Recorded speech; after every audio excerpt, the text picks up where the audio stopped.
어머님, 우리 집 이번 달 난방비가 너무 많이 나왔어요. 좀 아끼면서 살아요. 그래도 민지야, 이렇게 추우면 어떡해. 어머니도 우리 형편 아시잖아요. 전기장판 쓰시면 되죠. 요즘 경제가 얼마나 어려운데. 엄마, 방이 왜 이렇게 추워? 예, 할머니 방에는 오지 마. 여긴 너무 춥다. 민지가 재빨리 아이를 데리고 나갔습니다. 왜 할머니 방만 춥게 해? 할머니도 추우시잖아. 내가 뭘 알아? 어른들 일에 끼어들지 마. 어머니, 방이 너무 추운 거 아니에요? 아니야, 괜찮아. 나는 여보, 왜 어머님 방에 난방을 이렇게? 당신도 우리 집 형편 모르는 거 아니잖아요. 애들 학원비도 부족한데. 사연을 듣고 난 후 각자의 의견을 댓글로 남겨주시기 바랍니다. 사소한 댓글이라도 사연자분에게 큰 힘이 될 수 있습니다. 각색될 수 있고 사연자분의 입장에서 구성될 수 있습니다. 그녀의 하루는 언제나처럼 새벽 5시에 시작되었습니다. 권영숙 여사는 오랜 습관처럼 자리에서 일어나 작은 아파트 베란다에 놓인 화분들에 물을 주며 하루를 시작했습니다. 10년 전 남편이 갑작스러운 심장마비로 세상을 떠난 후 그녀는 홀로 두 아들을 키우며 단 한 번도 흔들림 없이 살아왔습니다. 매일 아침 일찍 일어나 아이들 도시락을 싸고 늦은 밤까지 분식집을 운영하며 두 아들의 뒷바라지를 했던 그 시절이 마치 어제 일처럼 생생했습니다. 아이고, 오늘도 우리 민들레가 예쁘게 폈네. 그녀는 노란 민들레를 바라보며 미소 지었습니다. 둘째 아들은 서울에서 대기업 과장으로 일하며 가정을 꾸리고 있었습니다. 큰아들 역시 대학 교수가 되어 가끔 주말에 가족들과 함께 찾아오곤 했습니다. 그때마다 손주들의 제잘거림으로 집안이 떠들썩해지곤 했는데 그 소리가 그녀에게는 세상에서 가장 행복한 음악이었습니다. 영수가 오늘 등산 가기로 했잖아. 준비는 다 했어? 이웃에 사는 박순자 씨가 현관문 밖에서 그녀를 불렀습니다. 권영숙 여사는 등산복으로 갈아입으며 대답했습니다. 잠깐만, 금방 나갈게. 도시락도 싸놨으니까 기다려줘. 그녀는 매주 주말마다 동네 친구들과 인근 산을 오르는 것이 일상되었습니다. 산에 오르면서 이웃들과 나누는 이야기는 그녀의 삶의 작은 기쁨이 되어 주었습니다. 때로는 자녀들 이야기로, 때로는 동네 소식으로 이야기꽃을 피우곤 했습니다. 특히 요즘은 같이 등산하는 이웃들과 함께 산나물도 뜯고, 때로는 버섯도 따면서 서로의 살림 노하우를 나누는 재미가 쏠쏠했습니다. 어머, 영숙 씨네 작은 아들이 이번에 승진했다면서요? 등산로를 오르며 이웃들이 관심 어린 목소리로 물었습니다. 그녀는 자랑스러운 듯 미소 지으며 대답했습니다. 그래, 이제 과장 됐어. 어제 저녁에 전화 와서 얘기해 주더라고. 주말에 온다고 하니까 맛있는 거 해줘야지. 산을 오르내리며 나누는 이야기 속에서 그녀는 자신의 인생이 결코 외롭지 않다는 것을 새삼 느꼈습니다. 비록 남편은 일찍 떠났지만 자식들은 모두 바르게 자라 제 몫을 다하고 있었고 이웃들과의 따뜻한 정도 있었습니다. 그녀가 힘들 때마다 서로 위로가 되어주고 기쁠 때는 함께 기뻐해주는 이웃들이 있어 그녀의 노후는 더욱 풍요로웠습니다. 집으로 돌아오는 길에 그녀는 시장에 들러 저녁거리를 샀습니다. 주말에 올 아들 내외를 위해 특별히 갈치도 사고 평소 즐겨 먹는 묵은 김치와 잘 어울리는 두부도 샀습니다. 시장 구경을 하면서 손주들이 좋아하는 과자와 과일도 잊지 않고 담았습니다. 이제는 나이가 들어 예전처럼 큰 짐을 들기가 힘들었지만 자식들과 손주들을 위해서라면 무슨 일이든 할 수 있다는 마음이 그녀를 움직이게 했습니다. 아들이 오는데 뭐 준비 안 할 수가 있나. 그녀는 장바구니를 부엌에 내려놓으며 중얼거렸습니다. 비록 홀로 살고 있지만 그녀의 일상은 결코 쓸쓸하지 않았습니다. 오히려 매일매일이 감사함으로 가득했습니다. 저녁이면 아들들에게서 걸려오는 전화, 주말이면 찾아오는 손주들의 제잘거림, 그리고 이웃들과 나누는 소소한 일상이 그녀의 삶을 풍요롭게 만들어 주었습니다. 남편이 하늘나라로 떠난 후 처음에는 어떻게 살아갈지 막막했지만, 이제는 그 시간들이 그녀를 더욱 단단하게 만들어 주었다는 것을 깨달았습니다. 퇴근 후 들르겠다는 작은 아들의 전화를 받으며 그녀는 오늘도 감사한 마음으로 저녁 준비를 시작했습니다. 창밖으로 저녁 노을이 물들어가는 하늘을 바라보며 그녀는 자신의 평화로운 노후가 얼마나 소중한지 다시 한번 느꼈습니다.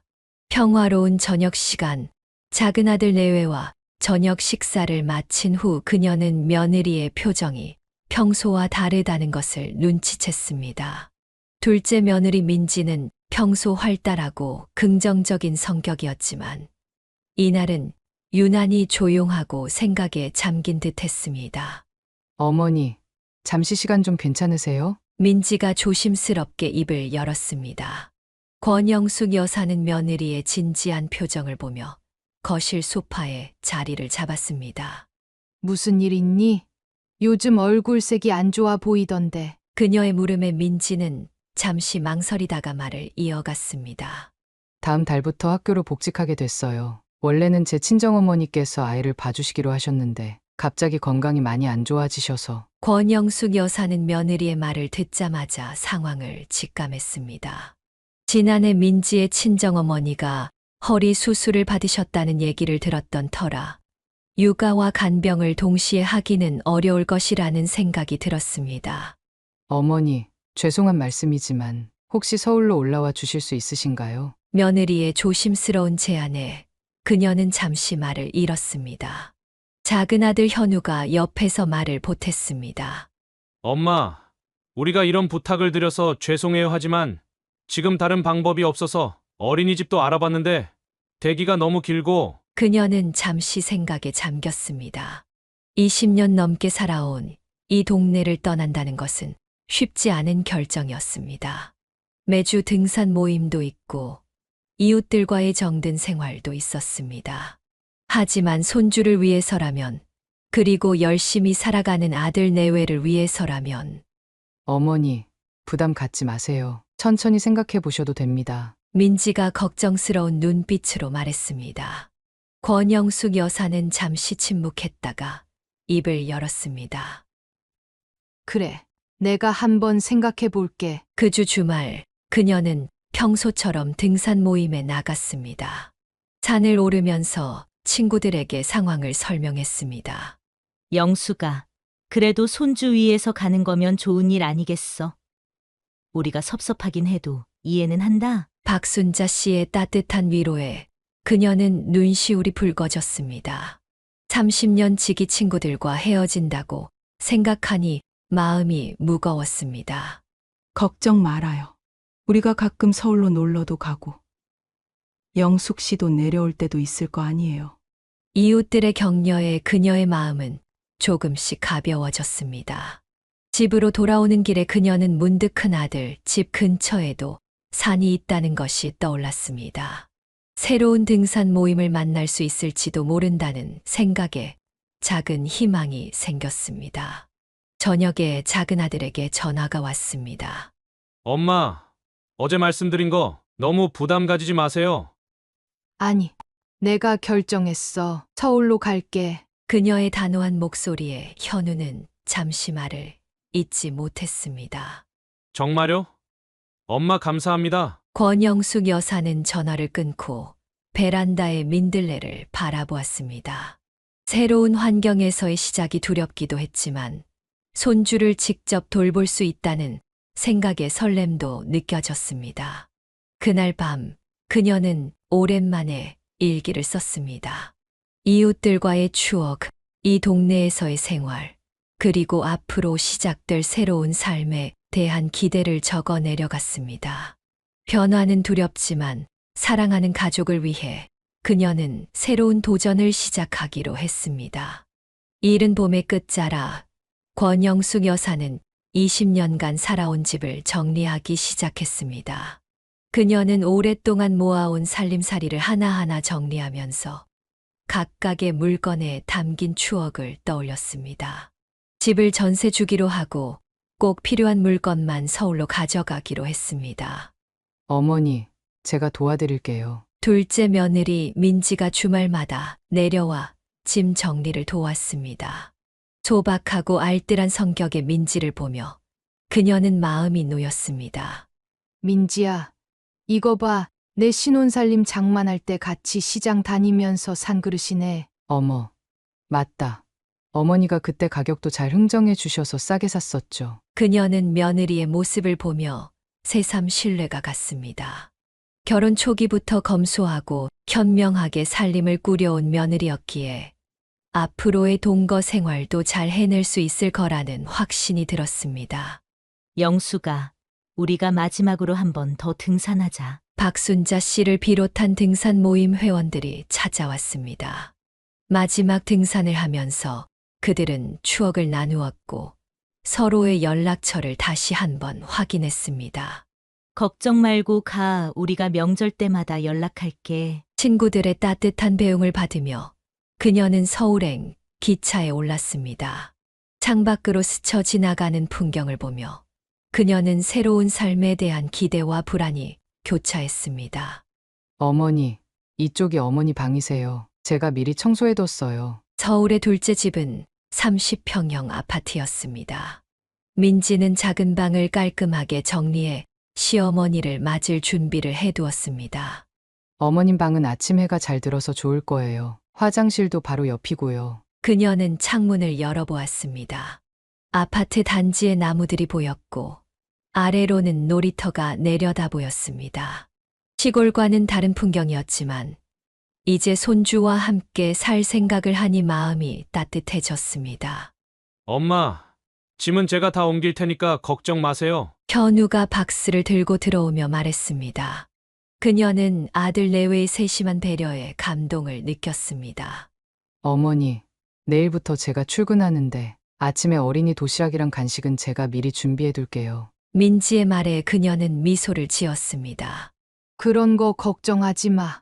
내가 다 할 수 있어. 너는 직장 일만 잘하면 돼. 첫날 밤 그녀는 베란다에 가져온 민들레 화분을 놓으며 생각했습니다. 비록 환경은 바뀌었지만 가족과 함께 사는 것이 그리 나쁘지만은 않을 것 같았습니다. 오히려 매일 아침 손주의 웃음소리를 들을 수 있다는 생각에 가슴이 설렜습니다. 이제 진짜 서울살이가 시작되는구나. 아파트의 밤거리를 바라보며 그녀는 중얼거렸습니다.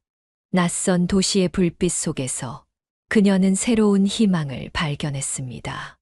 이제 그녀의 서울살이가 시작되었습니다. 시간이 흐르면서 권영숙 여사의 서울 생활은 예상치 못한 방향으로 흘러갔습니다. 처음에는 알뜰하고 수수해 보였던 며느리의 모습은 점차 까다롭고 예민한 성격으로 드러났습니다. 어머니, 세탁기는 이렇게 돌리셔야 해요. 옷감이 상하니까 이 코스로 해주세요. 민지는 매사에 자신만의 기준을 고집했습니다. 그녀는 시어머니의 오랜 살림 경험을 무시한 채 마치 초보 주부를 가르치듯 말했습니다. 아, 그래. 알았다. 권영숙 여사는 마음이 상했지만 며느리의 말에 순순히 따를 수밖에 없었습니다. 어머니, 아이 간식은 제가 정해둔 것만 주세요. 요즘 애들 알레르기가 심해서. 현우도 이렇게 잘만 키웠는데. 그녀가 작은 목소리로 중얼거리자 민지는 한숨을 쉬며 대꾸했습니다. 어머니, 그때랑 지금이랑 다르잖아요. 요즘은 체계적이고 과학적으로 양육하는 거예요. 부엌에서조차 그녀는 자유롭지 못했습니다. 20년 넘게 써온 간장과 된장도 며느리의 눈에는 오래된 것일 뿐이었습니다.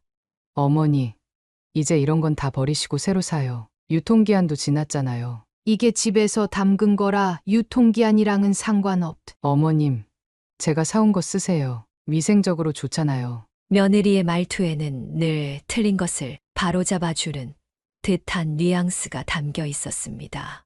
그녀는 시어머니의 말끝을 자르고 자신의 방식을 강요했습니다. 어머님 요즘은 어떠세요? 서울 살기 괜찮으세요? 옆 동네 마트에서 우연히 만난 큰며느리가 물었습니다. 그래. 잘 지내지. 손주도 보고. 그녀는 쓴웃음을 지으며 대답했습니다. 속마음을 털어놓고 싶었지만 자식들 사이가 불편해질까 염려되어 말을 아꼈습니다.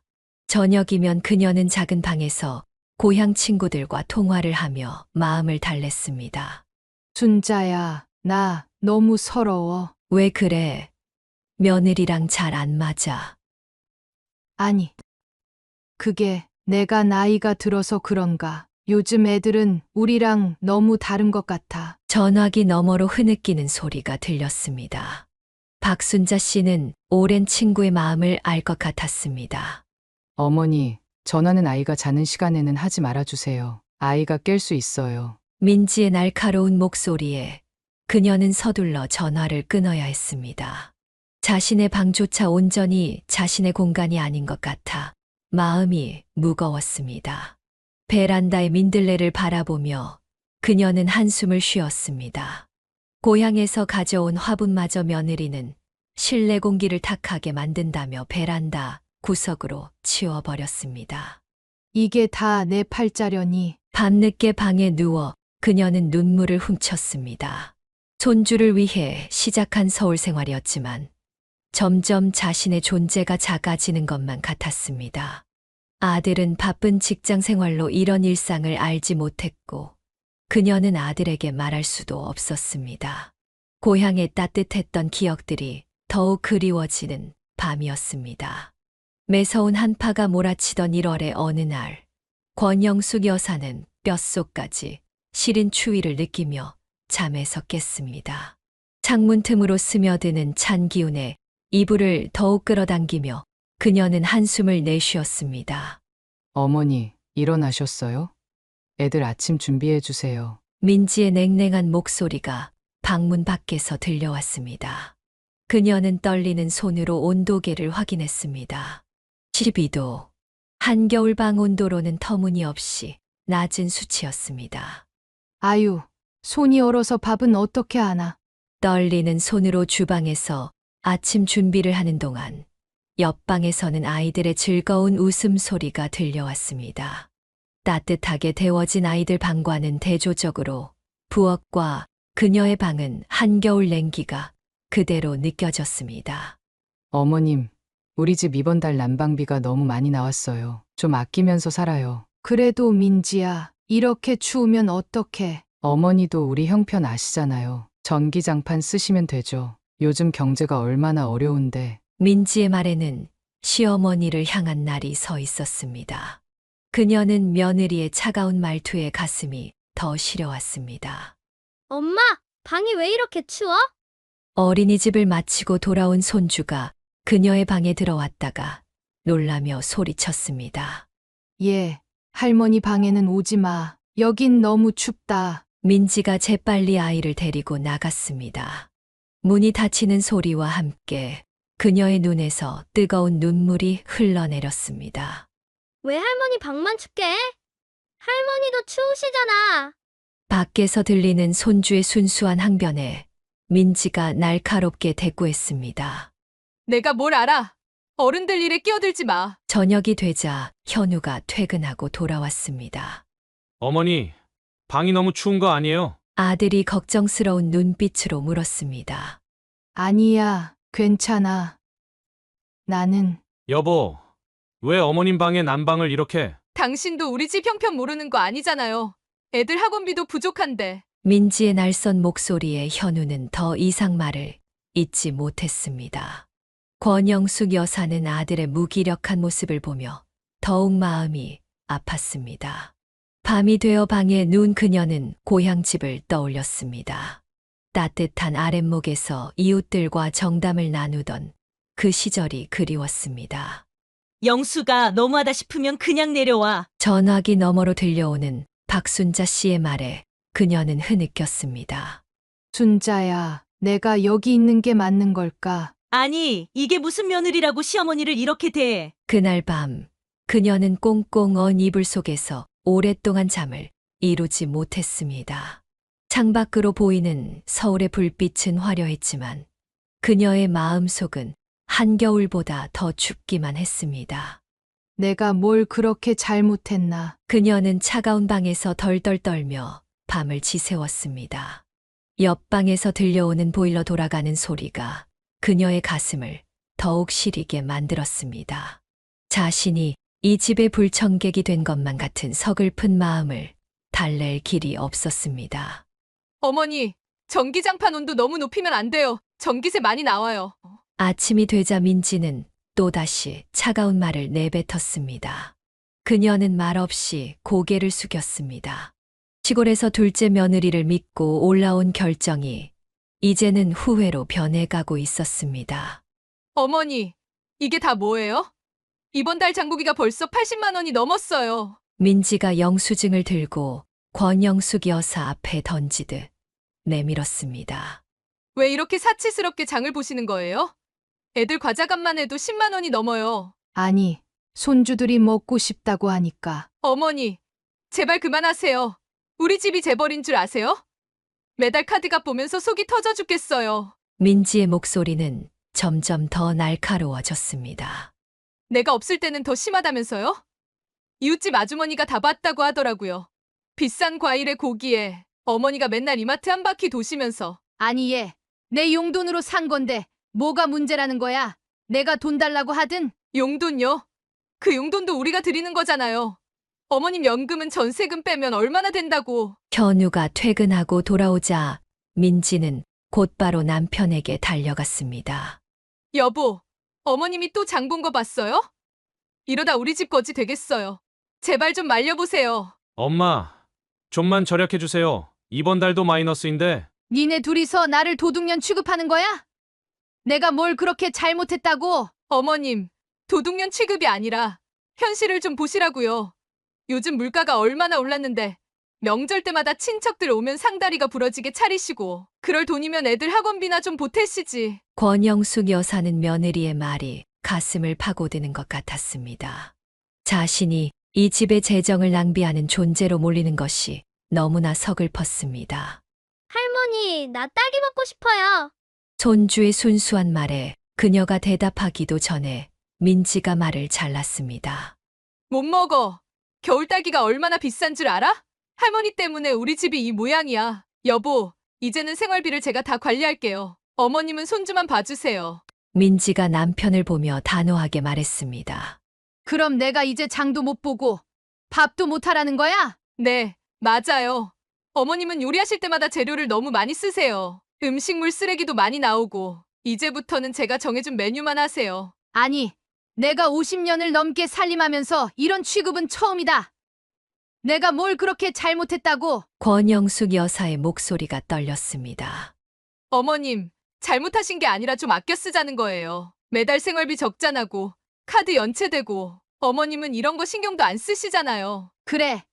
나는 이제 이 집에서 쓸모없는 사람이니까 아예 입도 다물고 구석에 앉아서 애나 보라는 거지?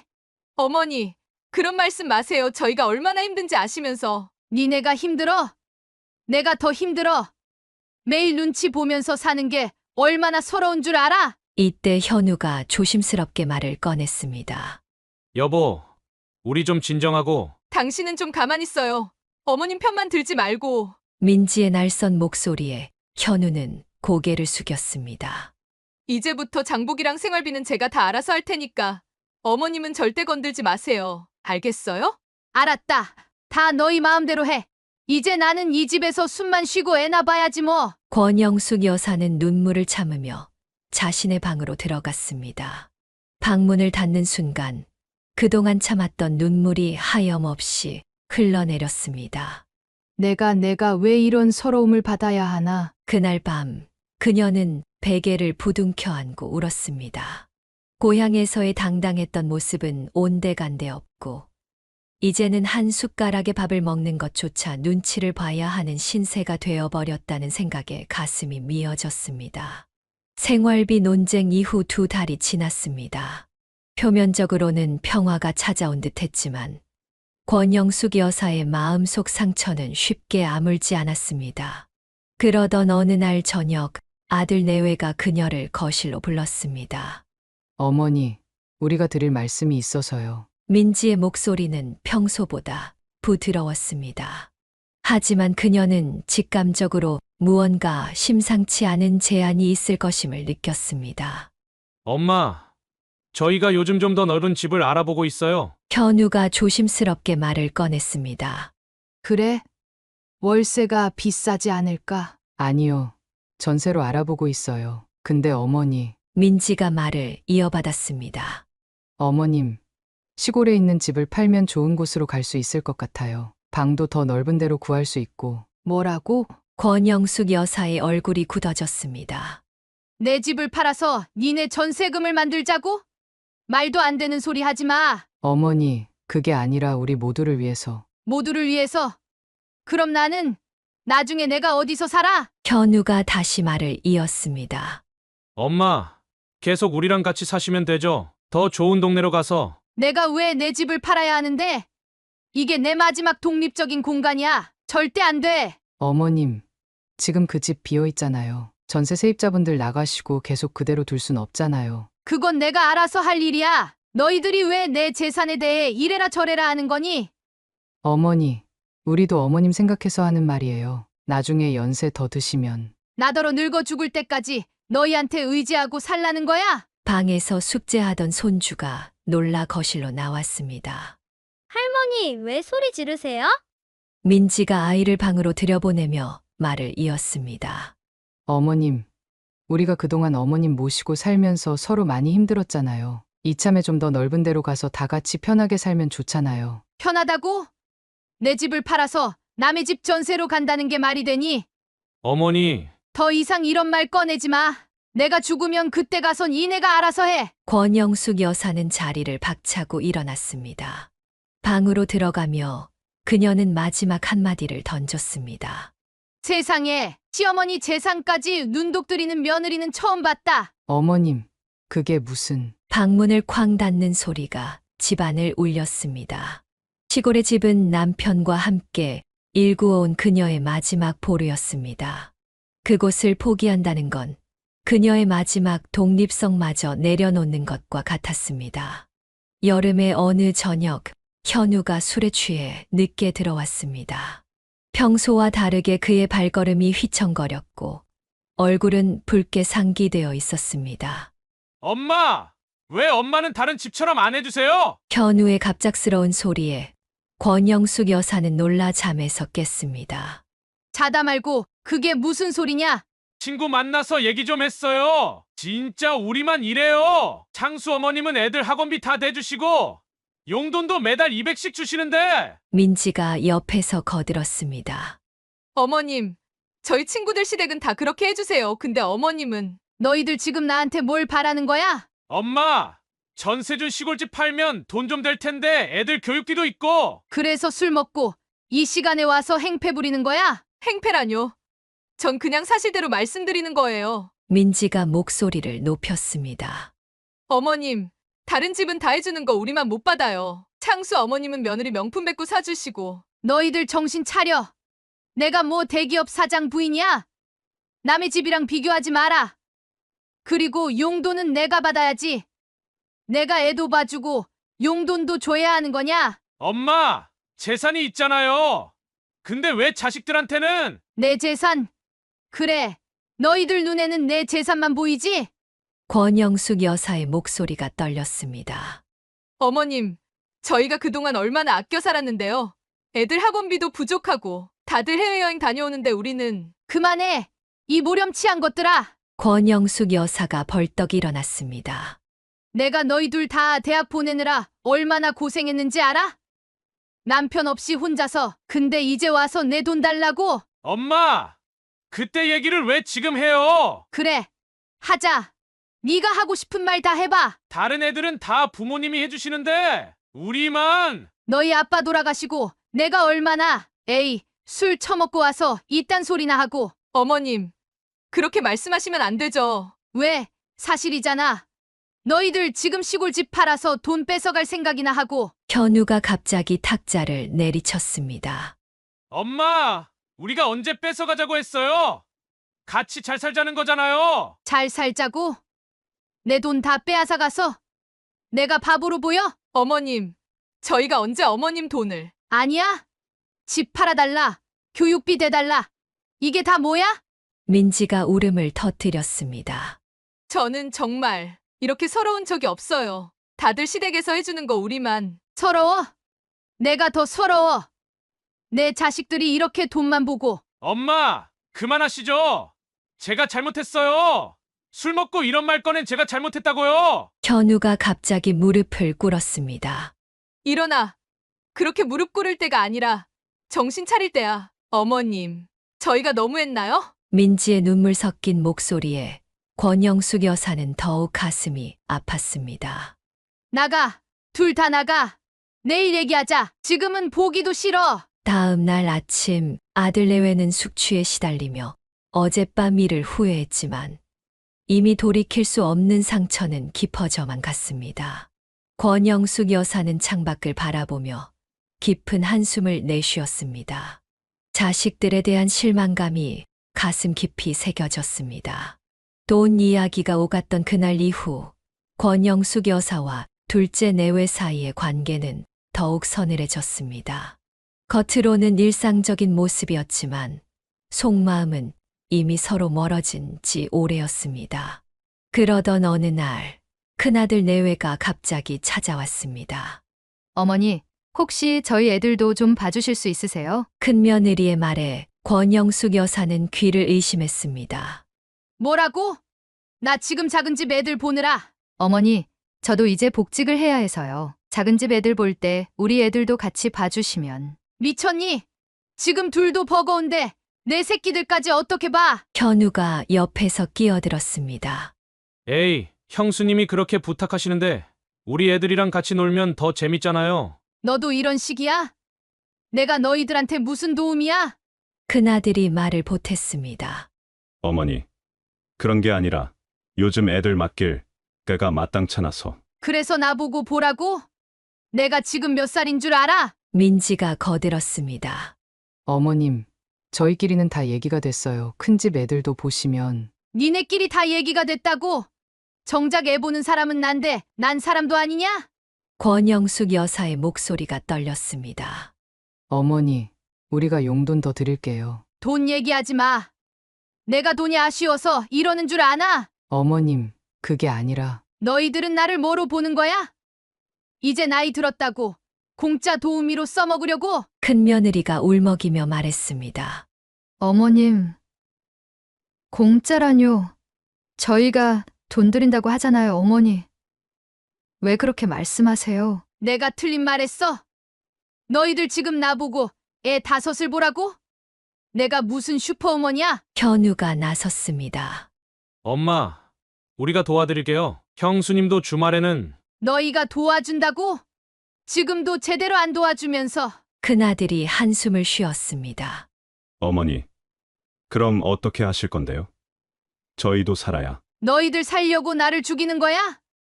내가 지금 작은 집 애들 보는 것도 힘든데. 민지가 불쑥 말했습니다. 어머님, 사실 저희도 셋째를 생각하고 있었는데. 뭐라고? 방 안이 순간 조용해졌습니다. 이제 그만해. 다들 나가. 당장 나가. 권영숙 여사는 자리에서 벌떡 일어났습니다. 그녀의 눈에서는 눈물이 흘러내렸습니다.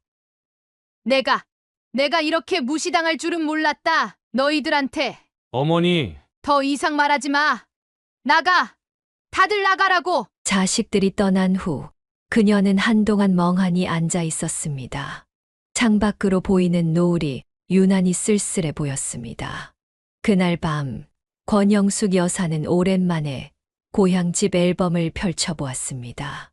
아이들을 키우며 행복했던 그 시절의 사진들을 보며 그녀는 끝없이 눈물을 흘렸습니다. 자식들에게 남은 것은 그저 써먹을 수 있는 도구로서의 어머니뿐이었다는 생각에 가슴이 미어졌습니다. 어느 주말 권영숙 여사는 손주를 데리고 동네 마트의 장을 보러 나왔습니다. 며느리가 시킨 대로 과자는 사주지 말라고 했지만 그래도 손주가 불쌍해 과자 하나 정도는 사줄 생각이었습니다. 할머니, 저기 엄마 아빠. 손주의 말에 그녀는 고개를 돌렸습니다. 대형 쇼핑몰 입구에서 큰아들, 작은아들 내외가 함께 웃으며 들어가는 모습이 보였습니다.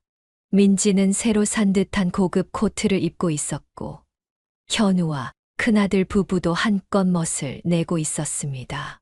아니, 아닐 거야.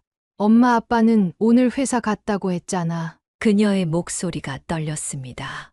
분명 아침에 민지는 오늘은 회사에 꼭 가봐야 한다며 아이를 맡기고 갔고, 현우도 중요한 회의가 있다고 했습니다. 호기심에 이끌려 그녀는 손주의 손을 잡고 쇼핑몰 쪽으로 걸어갔습니다. 유리창 너머로 보이는 고급 레스토랑에서 자녀들은 즐겁게 웃으며 식사를 하고 있었습니다. 할머니, 저기. 손주의 순수한 말에 그녀의 심장이 무너져 내렸습니다. 큰며느리가 손을 휘휘 저으며 무언가를 이야기하자 모두가 한바탕 웃음을 터뜨렸습니다. 떨리는 다리로 그녀는 손주를 데리고 그 자리를 벗어났습니다. 귓가에서는 자녀들의 웃음소리가 계속 메아리 쳤습니다. 집으로 돌아오는 길, 마트에서 과자도 사지 못한 채 그녀는 자신이 얼마나 철저하게 배제되었는지를 깨달았습니다. 그날 저녁 자녀들이 돌아왔을 때 그녀는 아무 말도 하지 않았습니다. 며느리는 평소와 다름없이 어머니, 애들 잘 놀았어요? 라고 물었고, 현우는 피곤한 듯 소파에 앉아 TV를 보기 시작했습니다. 오늘 회사는 어땠니? 그녀가 조용히 물었습니다. 아, 네. 뭐 항상 바쁘죠. 민지의 대답이 어색했습니다. 현우는 고개를 돌려 TV만 바라보았습니다.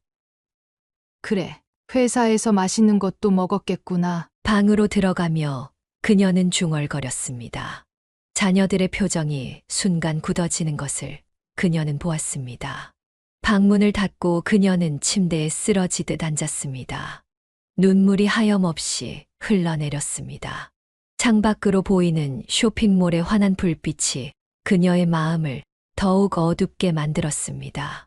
내가 뭘 그렇게 잘못했나. 이제는 밥 먹는 자리에도 끼워주지 않다니. 이불을 뒤집어 쓰고 그녀는 소리 없이 흐느꼈습니다. 자식들의 거짓말이, 자신을 제외한 그들만의 시간이, 그리고 무엇보다 자신을 그저 손주를 돌보는 도구로만 여기는 그들의 태도가 가슴을 후벼 팠습니다.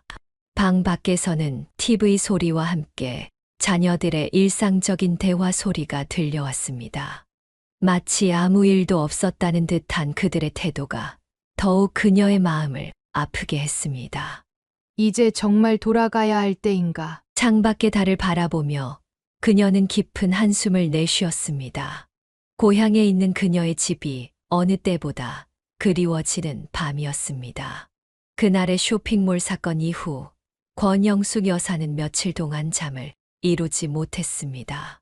자녀들의 변명과 무성의한 사과는 그녀의 마음을 더욱 아프게 했습니다. 그러던 어느 날 아침 그녀는 문득 시골의 집에서 온 전화 한 통을 받았습니다.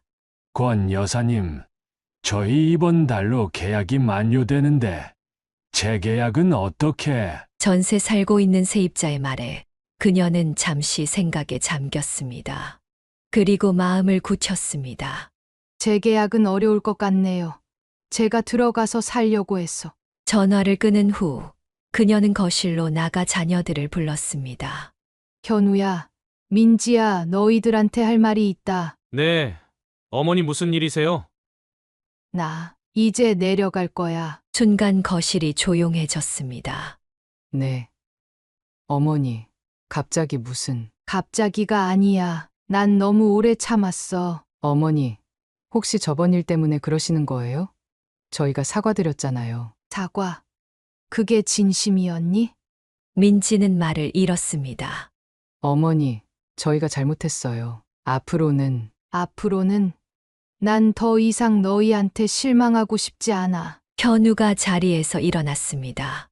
엄마, 제가 잘못했어요. 다시 한 번만 기회를. 아니야. 이건 한두 번의 일이 아니잖아. 내 방 난방도 안 켜주고 생활비 타박하고 이제는 나만 쏙 빼놓고 외식까지 하고 그녀의 목소리가 떨렸습니다. 저희가 너무 생각이 짧았어요. 앞으로는 정말 그만. 더 이상 거짓말은 듣고 싶지 않아. 난 이제 내 삶을 살고 싶어. 어머님, 그럼 애들은 어떡하고? 그래. 너희한테는 내가 그저 애들 보는 도움이었지. 권영숙 여사의 눈에서 눈물이 흘러내렸습니다. 세입자가 이번 달에 나가. 난 거기 가서 살 거야. 더 이상 이런 서러운 삶은 살고 싶지 않아. 엄마, 내가 여기 올 때는 정말 좋은 마음으로 왔어. 하지만 너희는 날 뭐로 봤지? 공짜로 쓸 수 있는 도우미? 아니면 돈 뜯어낼 수 있는 수단? 자녀들은 고개를 숙였습니다. 할머니 가지 마세요. 손주가 울면서 그녀의 팔을 잡았습니다.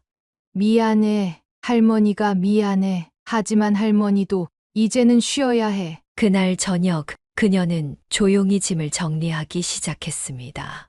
서울에서의 1년. 그 시간 동안 그녀가 받은 상처들이 하나둘씩 떠올랐습니다. 베란다의 민들레를 바라보며 그녀는 미소 지었습니다. 이제 그 민들레와 함께 다시 고향으로 돌아갈 시간이었습니다. 어머니, 정말 가시는 거예요? 민지가 그녀의 방문 앞에서 물었습니다. 이제는 가야 할 때야. 너희도 이제 알아서 잘 살아. 더 이상 눈물은 나오지 않았습니다. 대신 단단한 결심이 그녀의 마음을 채웠습니다. 이제는 자신의 삶을 되찾을 때였습니다. 쓰디쓴 서울살이를 뒤로하고 그녀만의 평화로운 삶을 찾아 돌아갈 시간이었습니다. 결심을 굳힌 후 권영숙 여사의 태도는 180도 바뀌었습니다. 아침이 되자 그녀는 난방 온도를 26도로 올렸습니다. 그동안 참아왔던 12도의 한기를 더 이상 견딜 이유가 없었습니다. 어머니, 난방비 많이 나올 텐데. 민지의 말에 그녀는 당당하게 대꾸했습니다. 내가 이번 달 난방비는 다 낼 테니까 신경 쓰지 마. 이제 며칠 있으면 내려갈 거니까. 며느리는 할 말을 잃은 듯 입을 다물었습니다. 점심 식사 시간, 그녀는 냉장고에서 그동안 먹고 싶었던 재료들을 모두 꺼냈습니다. 장조림, 멸치볶음, 그리고 손주들이 좋아하는 불고기까지. 어머니, 그렇게 많이 하시면. 내가 하고 싶은 대로 할 거야. 얼마 안 남았으니까 손주들이랑 실컷 먹으려고. 식탁은 그동안 볼 수 없었던 풍성한 반찬들로 가득 찼습니다. 손주들은 좋아서 어쩔 줄 몰라 했습니다. 할머니, 이거 진짜 맛있어요. 그래. 맘껏 먹어라. 할머니 내려가면 이런 거 먹기 힘들 거야. 저녁에는 손주들이 좋아하는 과자와 아이스크림을 사왔습니다. 어머니, 애들 간식은 제가 정해서. 이제 그만해. 내 돈으로 사온 거야. 네가 뭐라 할 일 아니지. 네가 준 용돈 말고 내 돈이다. 그리 알아라. 그녀의 단호한 태도에 민지는 더 이상 아무 말도 하지 못했습니다. 퇴근하고 돌아온 현우가 어머니의 달라진 모습을 보고 놀랐습니다. 엄마, 이게 다 뭐예요? 왜? 마음대로 살고 싶어서 그래. 내가 돈도 있고 내 입에 들어갈 음식도 내 맘대로 못해? 현우는 고개를 숙였습니다. 밤에는 그동안 참았던 TV 소리도 크게 틀었습니다. 평소 같았으면 민지가 어머니, 애들 자는데 소리 좀 줄여주세요라고 했겠지만 이제는 아무 말도 하지 못했습니다. 할머니, 저 이거 봐도 돼요? 그래.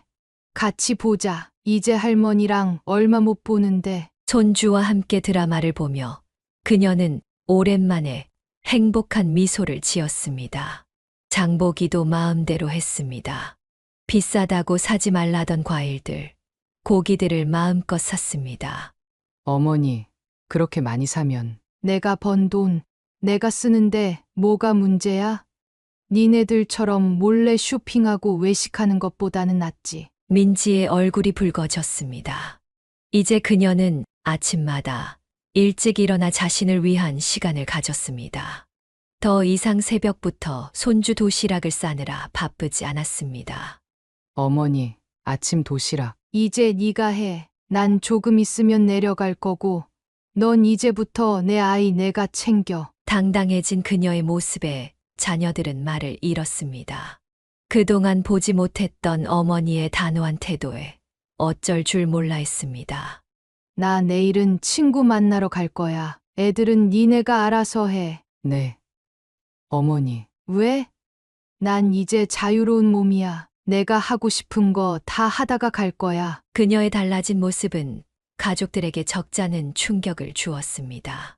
하지만 그녀는 더 이상 신경 쓰지 않았습니다. 이제는 자신의 삶을 자신이 책임지고 결정할 때였습니다. 토요일 아침 권영숙 여사는 평소보다 일찍 일어나 화장을 하고 고급스러운 옷차림을 했습니다. 그녀는 서울에서의 마지막 날들을 즐기기로 마음먹었습니다. 어머니, 오늘 저희 중요한 약속이 있어서. 민지가 어색한 표정으로 말을 꺼내자 그녀는 미소를 지으며 대답했습니다. 나도 약속 있어. 오늘 하루 종일 못 있을 거야. 네. 근데 애들은. 애들? 너희가 알아서 하면 되잖아. 백화점 가기로 했어. 서울 와서 한 번도 하고 싶은 건 못했다. 민지는 당황한 기색이 역력했습니다. 그동안 주말이면 어김없이 손주를 봐주던 시어머니의 갑작스러운 선언에 할 말을 잃은 듯 했습니다. 여보, 어떡해요? 오늘 우리 동창회 약속인데. 현우가 안절부절 못하며 민지에게 말했습니다. 나도 어쩔 수 없네, 엄마가. 난 이만 나갈게. 저녁에 보자. 그녀는 가볍게 손을 흔들며 집을 나섰습니다. 뒤에서 들리는 자녀들의 당황한 목소리가 오히려 시원하게 느껴졌습니다. 백화점에 도착한 그녀는 그동안 눈여겨보았던 옷들을 하나씩 입어보았습니다. 며느리의 눈치를 보며 아끼던 용돈으로 자신을 위한 쇼핑을 했습니다. 이 옷 참 잘 어울리시네요. 점원의 칭찬에 그녀는 웃으며 카드를 꺼냈습니다. 그동안 못 써본 내 돈. 이제라도 써볼래. 점심시간 그녀는 고급 레스토랑을 찾았습니다. 지난번 자녀들이 그녀를 제외하고 갔던 바로 그 레스토랑이었습니다. 혼자 오셨나요? 네. 오늘은 제가 저를 위한 시간을 가지려고요. 창가 자리에 앉아 와인 한 잔을 곁들이며 그녀는 우아한 식사를 즐겼습니다. 전화기가 울렸지만 받지 않았습니다. 오후에는 미용실에 들러 머리도 손질했습니다. 어머니, 애들이 계속 할머니 찾는데. 늦은 오후가 되어서야 확인한 카카오톡 메시지에 그녀는 짧게 답장을 보냈습니다. 엄마랑 아빠랑 재미있게 놀면 되지. 저녁이 되어 집에 돌아왔을 때 민지는 지친 표정으로 소파에 앉아 있었습니다. 어머니, 하루 종일 어디 계셨어요? 왜? 너희처럼 나도 약속 있었잖아. 그녀의 당당한 대답에 민지는 아무 말도 하지 못했습니다. 어머니, 내일도 약속 있으세요? 글쎄, 있을 수도 있고, 없을 수도 있고. 민지의 표정이 굳어졌습니다. 내일은 현우 오빠가 출장 가는데. 아, 그래? 잘 다녀오라고 해. 난 이제 내 생활이 있으니까 알아서들 하세요. 자신의 방으로 들어가며 그녀는 속으로 미소 지었습니다. 쇼핑백을 내려놓으며 거울 속 당당한 자신의 모습을 바라보았습니다. 더 이상 눈치 보며 사는 시어머니가 아닌 자신의 삶을 사는 한 사람으로서의 모습이었습니다. 늦가을의 쌀쌀한 아침, 권영숙 여사는 평소보다 일찍 일어났습니다. 자녀들은 아직 그녀가 정확히 언제 떠날지 모르고 있었습니다. 조용히 짐을 마저 정리하며 그녀는 서울에서의 마지막 아침을 맞이했습니다. 어머니, 저희 오늘 애들 데리고 놀이공원 다녀올게요. 민지의 말에 그녀는 담담하게 대답했습니다. 그래. 잘 다녀와. 현우가 아이들의 짐을 챙기며 말했습니다. 엄마도 같이 가실래요? 아니, 난 좀 쉴게. 너희끼리 다녀와. 가족들이 떠난 후 그녀는 마지막 정리를 시작했습니다. 베란다의 민들레 화분을 조심스럽게 들어 이삿짐 상자 맨 위에 올려두었습니다. 이미 며칠 전부터 조금씩 정리해 둔 짐들은 크지 않았습니다. 1년 동안 살면서도 그녀는 이곳에 완전히 짐을 풀지 않았던 것처럼 보였습니다. 부엌을 정리하며 그녀는 냉장고에 마지막으로 장을 봐둔 식재료들을 꺼내 상자에 담았습니다. 메모지를 꺼내 조용히 편지를 써내려갔습니다. 현우야, 민지야, 갑자기 떠나서 미안하구나. 하지만 이게 우리 모두를 위한 길인 것 같아. 냉장고에 김치하고 반찬들 해놨으니 잘 먹고 앞으로는 서로 감싸 안으며 살아가거라. 할미가 보고 싶다 하면 시골집으로 놀러 오렴. 엄마가 짧은 편지를 식탁 위에 놓고 그녀는 마지막으로 집안을 둘러보았습니다. 손주들의 방에 들어가 베개에 가만히 입을 맞추었습니다. 작은 옷가지들을 정리하며 흘린 손주들의 눈물 자국이 아직 마르지 않은 편지를 뒤로 한 채 그녀는 조용히 현관문을 열었습니다. 택시 기사가 짐을 트렁크에 싣는 동안 그녀는 마지막으로 아파트를 올려다보았습니다. 창가에 붙어 있던 손주들의 그림이 바람에 살짝 흔들리는 것이 보였습니다. 기사님, 서울역으로 가주세요. 택시가 서서히 움직이기 시작했습니다. 후진 거울로 보이는 아파트가 점점 작아지다가 마침내 사라졌습니다. 그녀의 눈가에 맺혔던 눈물이 조용히 흘러내렸습니다. 기차 안에서 그녀는 창밖을 바라보았습니다. 서울에서의 1년, 그 시간이 주마등처럼 스쳐 지나갔습니다. 힘들었던 순간들, 서러웠던 순간들, 그리고 그래도 손주들과 함께했던 행복했던 순간들까지. 전화기가 울렸지만 받지 않았습니다. 아마도 놀이공원에서 돌아온 가족들이 그녀의 없음을 발견했을 것입니다. 하지만 이제는 돌아갈 수 없었습니다. 그녀의 앞에는 새로운 시작이 기다리고 있었습니다. 집으로 향하는 동안 그녀는 이제야 진정한 자유를 느꼈습니다. 더 이상 눈치 보며 살지 않아도 되는 자신만의 공간으로 돌아가는 길이었습니다. 창밖으로 흩날리는 낙엽들을 보며 그녀는 작게 미소 지었습니다. 이제는 정말 자신의 삶을 살 수 있을 것 같았습니다. 이른 아침 현관문을 급하게 두드리는 소리가 들렸습니다. 권영숙 여사는 막 짐을 정리하던 중이었습니다. 어머니, 현우와 민지의 다급한 목소리였습니다. 웬 생주정이야? 이른 아침부터. 권영숙 여사가 마당으로 나오며 버럭 소리쳤습니다. 어머니, 왜 이러세요? 말씀도 없이. 말 없이? 내가 언제 말 없이 왔어? 너희 보고 내려간다고 했잖아. 그리고 이게 내 집이야. 그래도 쪽지 한 장만 남기고 이러시면. 쪽지가 어때서? 내가 뭐 도망가는 것도 아니고 내 집으로 왔는데 왜 너희한테 허락받아야 돼? 현우가 안절부절 못하며 말을 이었습니다. 어머니, 저희가 잘못했어요. 다시 올라오세요. 이제는 정말 잘할게요. 잘하긴 뭘 잘해. 난방도 안 틀어주고 밥도 맘대로 못 해먹게 하고 그 꼴 또 당하자고? 내가 미쳤나? 아니에요, 어머님. 이제는 달라지긴 뭐가 달라져? 내가 봤잖아. 너희들 본색. 나만 빼놓고 쇼핑몰 가서 맛있는 거 먹고 그러고도 할 말 있어? 민지가 울먹이며 그녀의 손을 잡으려 했습니다. 제발 만지지 마. 난 이제 너희들 믿지도 않고 기대하지도 않아. 어머니, 어머니는 무슨 어머니? 나 이제 너희들한테 도우미 노릇 안 해. 큰 집 애들까지 떠맡으라고? 내가 정말 너희들한테 그렇게 만만해 보여? 현우가 무릎을 꿇었습니다. 일어나. 그런다고 내 마음이 바뀌어? 이제 와서 그게 먹힐 줄 알아? 엄마, 저희가 잘못했어요. 잘못은 무슨. 너희 속마음 다 봤어. 나더러 집 팔아서 너희 전셋값 대주고 애들 봐주고 그러다 나중엔 양로원 보내려고 했지? 어머니, 그건 아니에요. 아니긴 뭐가 아니야. 난 다 알아. 너희가 어떻게 생각하는지. 이제 그만 가. 보기 싫으니까. 할머니가 보고 싶다고 애들이. 애들. 그래. 애들은 보내. 방학 때 보내면 돼. 근데 너희들은 오지 마. 특히 너, 민지. 난 너 보기도 싫어. 민지가 펑펑 울기 시작했습니다. 울어봐야 소용없어. 이제 와서 그런다고 내가 감동할 줄 알아? 가, 빨리 나가라고. 결국 자녀들은 그날 오후 쫓겨나다시피 돌아갔습니다. 대문을 쾅 닫으며 권영숙 여사는 벽을 치며 울었습니다. 마당에 심어둔 민들레가 가을바람에 흔들렸습니다. 그녀의 눈에서는 분노의 눈물이 멈추지 않았습니다. 퇴짜를 맞고 돌아갔던 자녀들은 일주일 내내 전화와 문자를 보내왔습니다.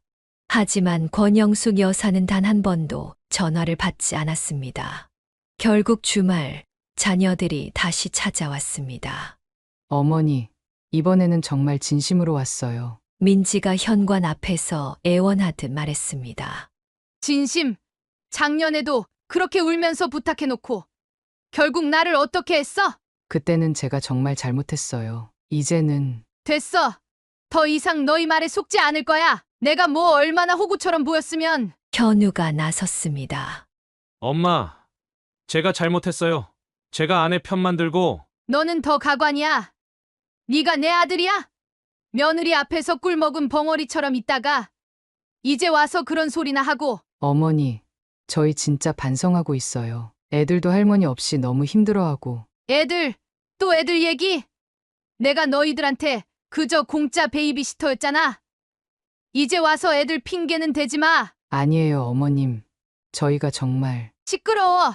난 이제 너희 말 하나도 안 믿어. 매일 아침 방 온도 12도에서 떨면서도 참았던 내가 바보였지. 자녀들은 고개를 숙였습니다. 어머니, 그래도 저희는 가족이잖아요. 가족, 웃기지 마. 가족이라고 날 이용해 먹고 무시하고 이제는 지긋지긋해. 엄마, 다시는 그런 말 꺼내지 마. 난 이제 여기서 살 거야. 내 맘대로, 내 방식대로, 누구 눈치 안 보고. 그럼 저희는 어떡하라고? 어떡하긴? 니네끼리 살아. 애들은 방학 때 보내. 그거면 충분해. 어머님, 한 번만 더. 나가. 당장 나가.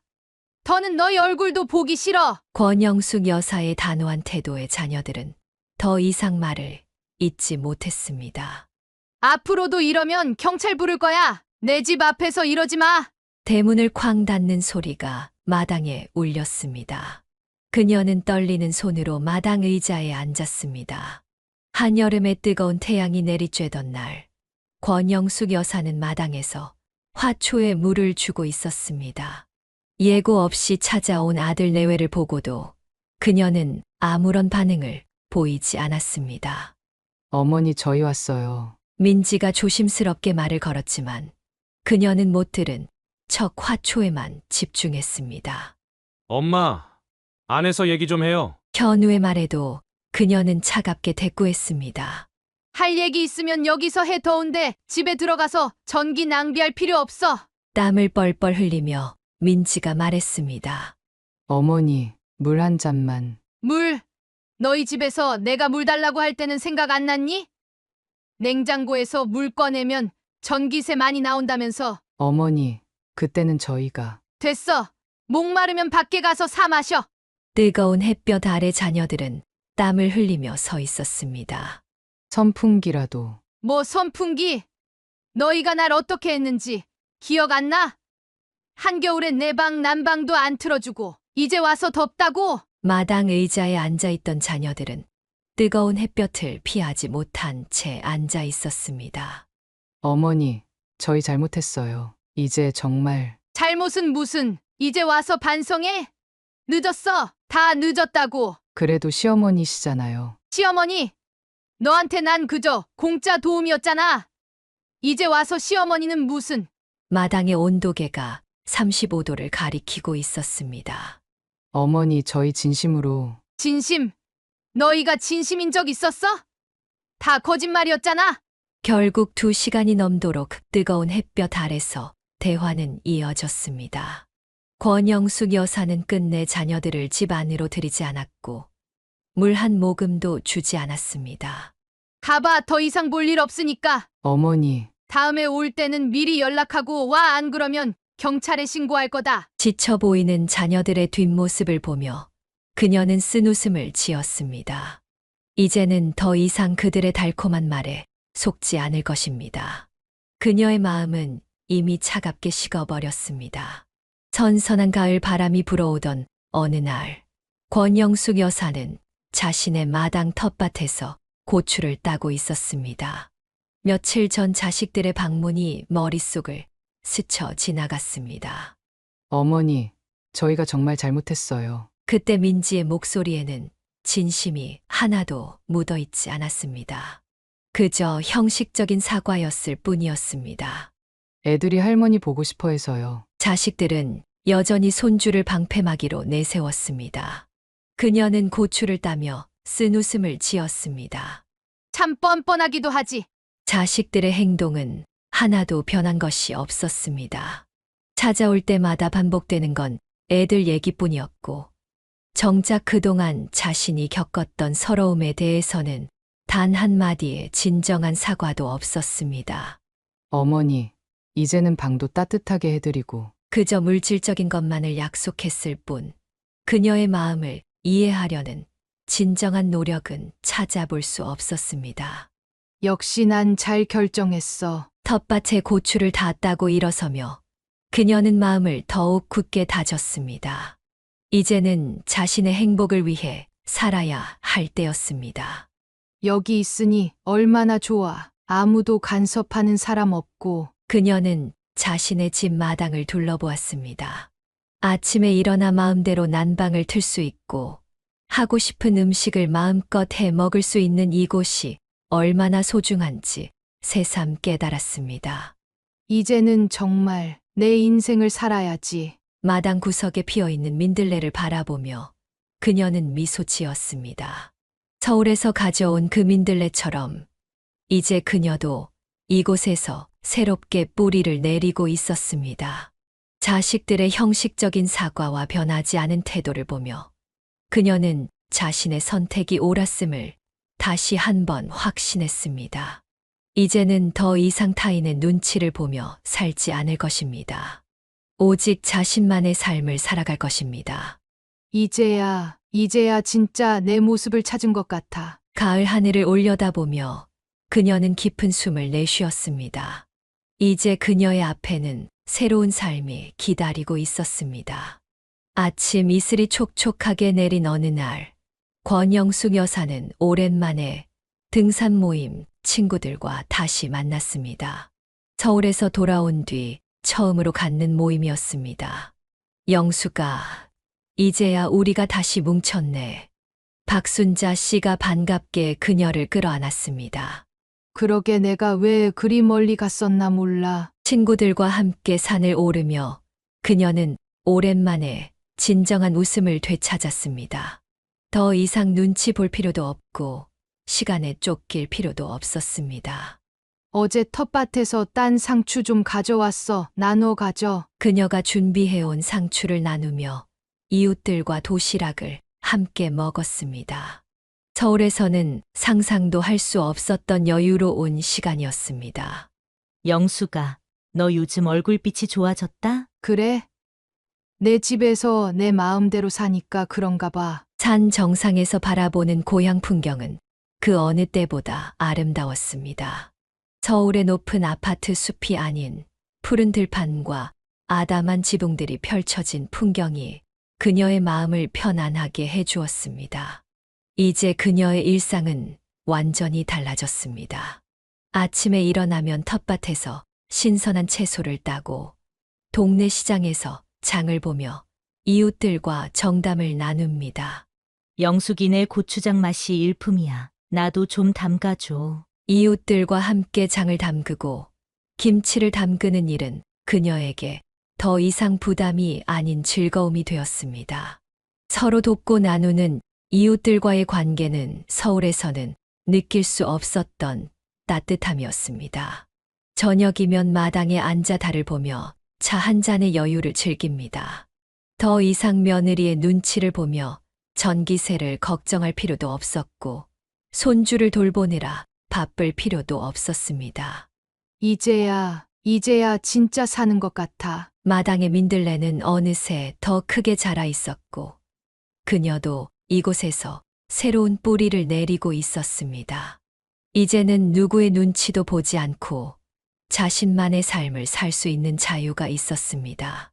매일 아침 들리는 새소리, 이웃집 아이들의 웃음소리, 저녁 무렵 들려오는 종소리. 이 모든 것들이 그녀에게는 일상의 기쁨이 되었습니다. 서울에서의 1년은 마치 긴 악몽처럼 느껴졌고, 이제 그녀는 진정한 자신의 삶을 되찾았습니다. 시간이 흘러 추석이 다가왔습니다. 권영숙 여사는 이제 자녀들과 적당한 거리를 두고 지냈습니다. 더 이상 매일 걸려오는 전화도 끊임없는 요구도 없었습니다.